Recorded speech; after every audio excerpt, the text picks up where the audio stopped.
आज़ादी का 75वां अमृत महोत्सव भारत सरकार बना रही है, जिसके चलते CII के सहयोग से मत्स्य पालन, पशुपालन और डेयरी विभाग ने नास कॉम्प्लेक्स नई दिल्ली में conclave of 75 entrepreneurs and exhibition of 75 indigenous livestock breeds कार्यक्रम का आयोजन किया, जहां doctor Sanjeev Kumar Balyan, minister of state for animal husbandry, dairy and fisheries मुख्य अतिथि के रूप में मौजूद रहे और वहां आए लोगों से उन्होंने क्या कुछ कहा, आइए जानते हैं। आजादी का 75 महोत्सव, अमृत महोत्सव भारत सरकार मना रही है और ये प्रधानमंत्री जी की सोच है कि पूरे साल हर मंत्रालय अपने कार्यक्रम करे, अपनी बात लोगों तक पहुंचाए और लोगों की बात दिल्ली तक पहुंचे और आगे आने वाले देश में कैसे हिंदुस्तान को आगे बढ़ना है, एक रोड मैप हम आजादी के 75वें साल में तैयार करें।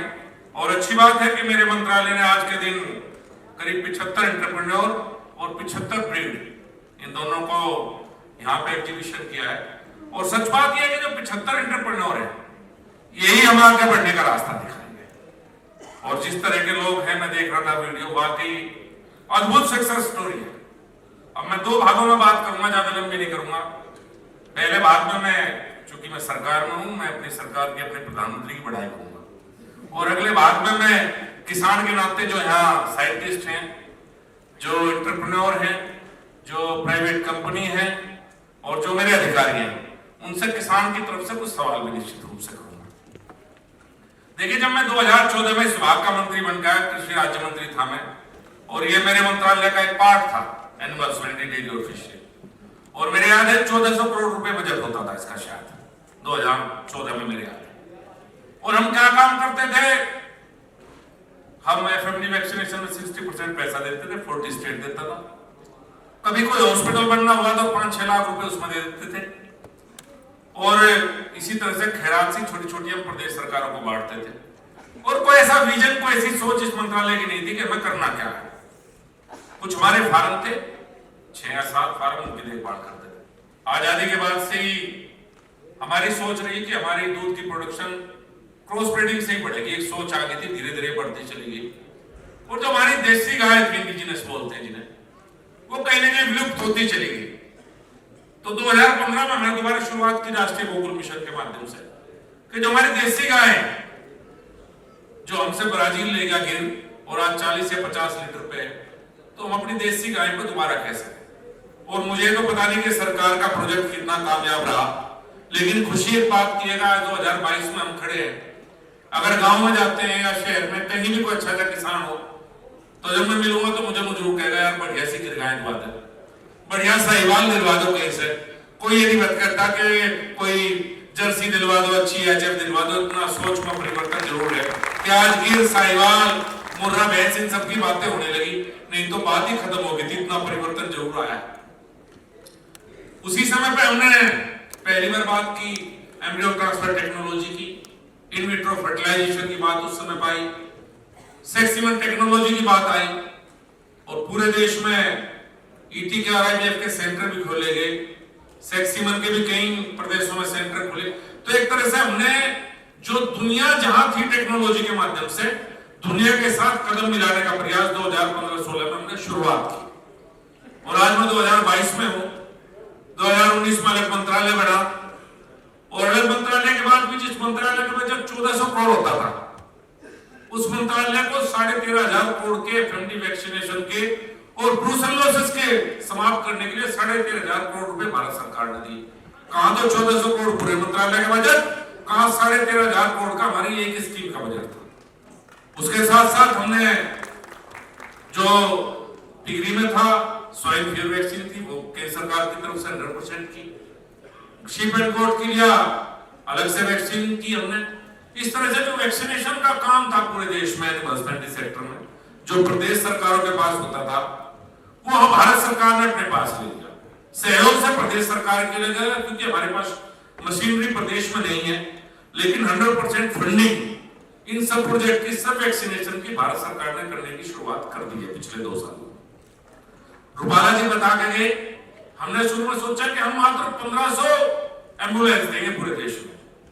जब शुरू में प्रोजेक्ट आया एम्बुलेंस का कि पूरे देश में अब कहीं हॉस्पिटल 5 किलोमीटर दूर है, कहीं 10 किलोमीटर दूर है, हमारे हरियाणा से बहुत से किसान है, हरियाणा में तो फिर भी 3-4 किलोमीटर पे वेटनरी हॉस्पिटल मिल जाए। उत्तर प्रदेश की तो हालत यह है कि कई जगह तो 10-10, 15-15 किलोमीटर दूर में वेटनरी हॉस्पिटल है।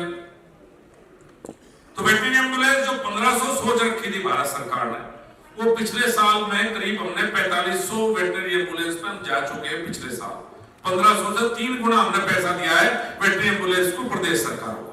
तो एक शुरुआत है कि आने वाले समय में किसान फोन करे और फोन करने के बाद, जैसे टाइम नहीं पुलिस का कि 100 डायल करोगे तो 5 मिनट आएंगे, तो एम्बुलेंस का एक टाइम फिक्स होगा कि आधे घंटे में या 1 घंटे में, कि जब किसान फोन करेगा कि मेरी भैंस और गाय बीमार है, तो आधे घंटे या घंटे में एम्बुलेंस डॉक्टर के साथ किसान के दरवाजे पर पहुंचेगी और फ्री में किसान को इलाज मिलेगा, जिसके लिए किसान बहुत दुखी है। और जो शोषण है, एक तरह से जो गांव के अनपढ़ है वो कर रहे हैं शोषण, किसान को उसके घर पे ट्रीटमेंट मिले। आदरणीय प्रधानमंत्री की सोच है और ये इतनी बड़ी सोच है। मैं आज आपको बताता हूँ, शुरुआत अब हुई है। आने वाले 2 साल में, 3 साल में जब ये पूरी स्कीम इंप्लीमेंट हो जाएगी, हाल तो मुझे ऐसा लगता है, वैसे तो अतुल जी बताएंगे, रेड्डी साहब बताएंगे कि हम इसे बढ़ा पाएंगे नहीं बढ़ा पाएंगे, लेकिन जितनी इसकी डिमांड है, ये इस मंत्रालय की सबसे बड़ी सक्सेस स्टोरी साबित होगी वेटनरी एम्बुलेंस। मुझे ऐसी उम्मीद है, ऐसा मुझे लग रहा है कि भविष्य को देख कर लगता है। तो इस तरह से जहां हम पहले मात्र इसमें थे, इस बार हमने शुरुआत की है। जो एंटरप्रेन्योर आए हुए, इन सब की सफलता को देखते हुए, पहले हम क्या करते थे कि कोई एक गाय ले रहा है, भैंस ले रहा, उसे 25% सब्सिडी दे दो नाबार्ड के माध्यम से। ये इस मंत्रालय का काम था।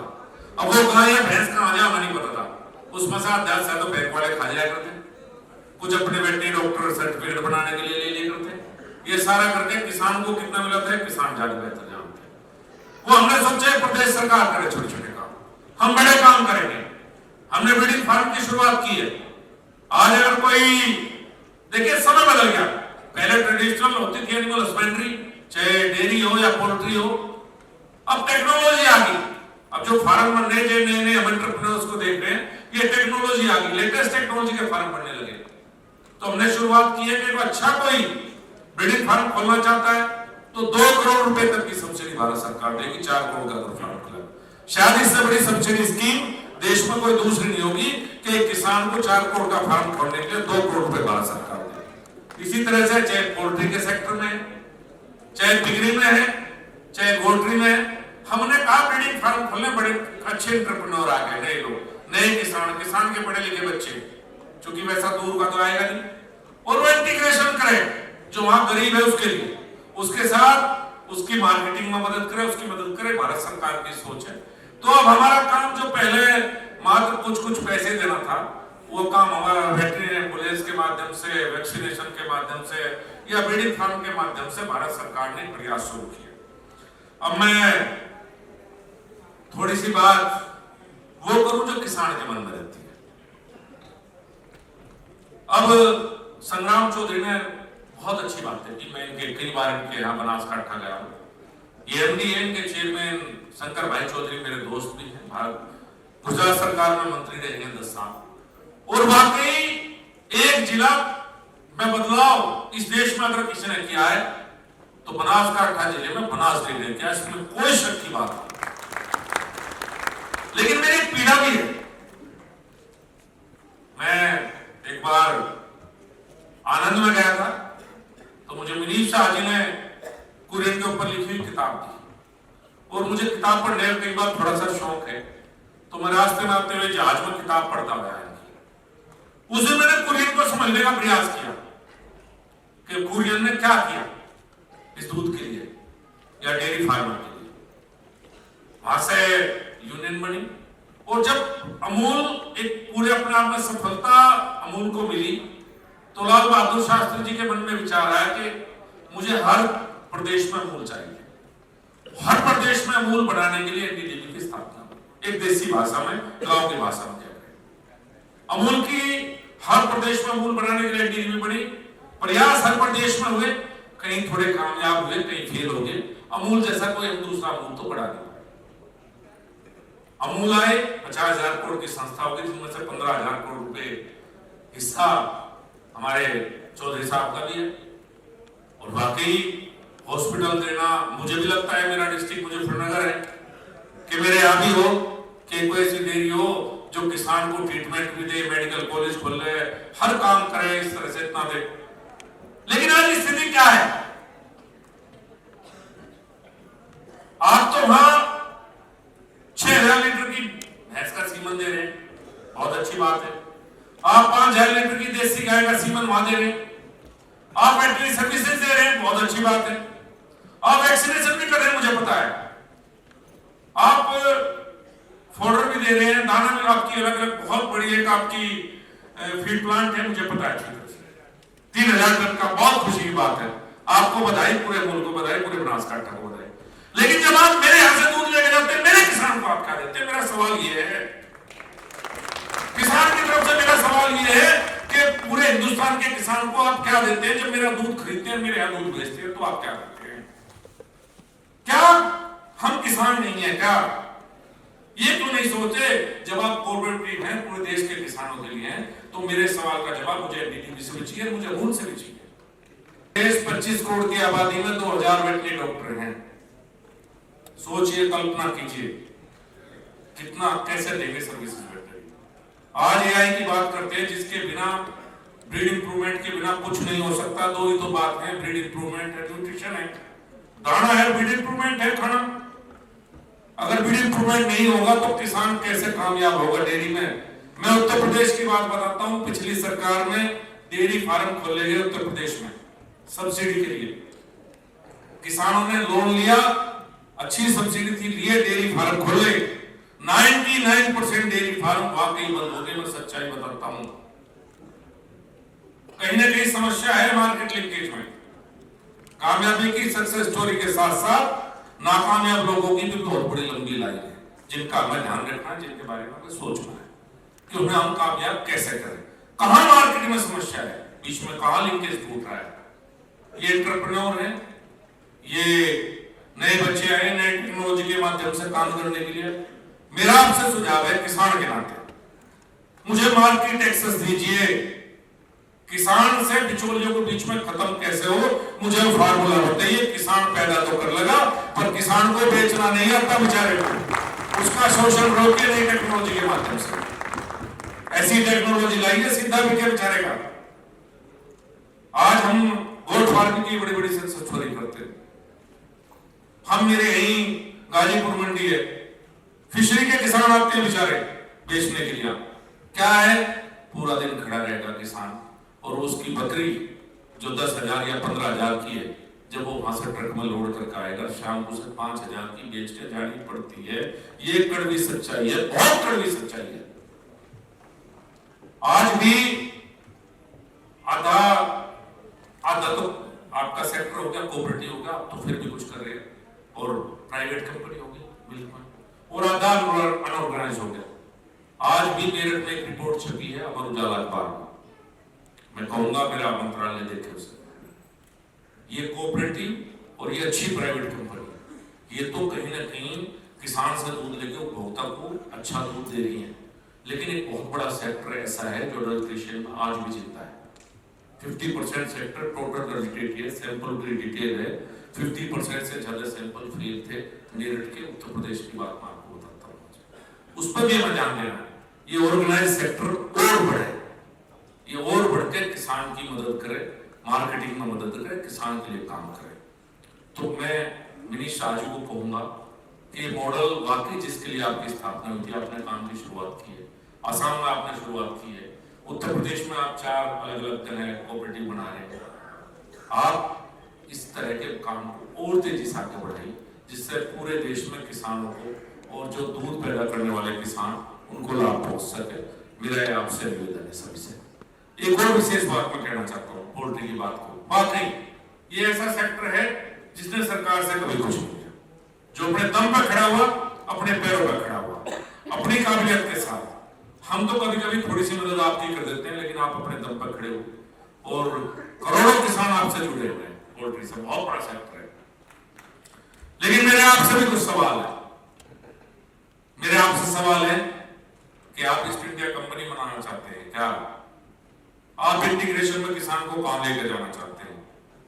मेरे पास एक रिपोर्ट है Guru Angad Dev veterinary and animal science university study की है broiler farming in Punjab, contract and independent farmer. मैं आपको देकर जाऊंगा, बड़ी बड़ी कंपनी वाले मेरे भाई आए हुए। ये स्टडी बताती है, जो सरकारी यूनिवर्सिटी की स्टडी है, ये स्टडी बताती है कि कॉन्ट्रैक्ट फार्मिंग में जो छोटा किसान है उसे हर साल 4.75 का घाटा है परसेंट का, जो मीडियम फार्म है उसे 3.12% का घाटा है, बड़े किसान को जो पोल्ट्री फार्म है आपके साथ इंटीग्रेशन में 2.75% का घाटा है। अगर आप ओवरऑल करेंगे तो -3.15 पे मेरा किसान पहुंच जाएगा। मैंने पिछली मीटिंग में भी आपसे निवेदन किया था, और मैं पोल्ट्री हमारे चौथ साहब देखते हैं, मैं तुझे से भी कह रहा था एक मीटिंग बुला लो फार्मर्स की, और जो बड़ी कंपनी इंटीग्रेशन में है उनकी। ये इंटीग्रेशन वाली कंपनियों को दे दो, आप किस किस से लेते हो, कितना काम आपको चाहिए, हिसाब लगा के दे दो, और किस अगर आप ये सोच और आप एग्रीमेंट जो हो उसकी कॉपी किसान को भी मिले। हम बीच में आएंगे, आना पड़ेगा हमें। अगर छोटे किसान का शोषण होगा तो भारत सरकार निश्चित रूप से, चाहे प्रदेश सरकार हो या हो, हमारा काम है छोटे किसान के हितों की रक्षा करना। कर सकती थी उससे बहुत ज्यादा कर रही है। सरकार की सोच भी पॉजिटिव है, नए नए इनोवेशंस में सरकार मदद करती है। सरकार किसान को उसके घर पर जाकर मदद करना चाहती है। मोदी जी की सोच क्या है, गुजरात से आए हैं, जैसे हमारे चौधरी साहब आए उनकी तरह अमूल को देखते हुए आए, तो सोच पॉजिटिव है। हम तो पॉजिटिव हैं, लेकिन हमारे पास मार्केटिंग का सिस्टम नहीं है, सरकारों का काम बेचना नहीं है। इस सिस्टम को कैसे लिंकेज किया जाए, कैसे जोड़ा जाए। ये जो स्टार्टअप हैं जितने भी हैं, पहले भी आए, नए नए बच्चे इतनी अच्छी अच्छी टेक्नोलॉजी लेकर आए हैं, इतनी अच्छी बातें करते हैं। अभी मुझे बाहर एक मिला कि मैं 8,000 लीटर दूध किसान से लेके बेच रहा हूँ, ऐसे बहुत से लोग हैं। तो जो पीछे किसान बैठे हैं और आगे आप बैठे हैं, इस बाजार से इस किसान को कैसे जोड़ना है, ये काम आपका, ये काम मंत्रालय नहीं कर सकता। मंत्रालय में कौन है, हम मंत्री लोग बैठे हैं, हमारे IAS अधिकारी बैठे हैं, और नीचे वाले बैठे हैं। ना हमारे को मार्केटिंग आती, ना IAS अधिकारियों पे आती, ना हमारे को बताने वाला। मैं सच बताऊं कि मार्केटिंग हो क्या, जो हमारा काम भी नहीं है। ये काम, ये नए नए जो यंग एंटरप्रेन्योर्स आ रहे हैं, नई जनरेशन आ रही है, ये काम इनका है। इस काम को ये आगे बढ़ाए। और देखो भाई, बुरा मत मानना अगर मैंने किसी को कुछ ज्यादा कड़वी बात कह दी हो, ये मेरे दिल के भाव थे, बुरा मेरी बात का बिल्कुल मत मानियो, ना अमूल वाले मानियो और ना पोल्ट्री वाले मानियो। ये बात समझियो, ये किसान की भावना है, इसे पॉजिटिव लियो। आपकी बुराई करने के इरादा नहीं। हाँ, ये जरूर है किसान की बात आप तक कह दूं, हो सके थोड़ी बहुत बात मेरी मान लो, तुम थोड़ी बहुत मान लेते, किसान का थोड़ा बहुत भला हो जाए, यही मेरी सोच है। बहुत बहुत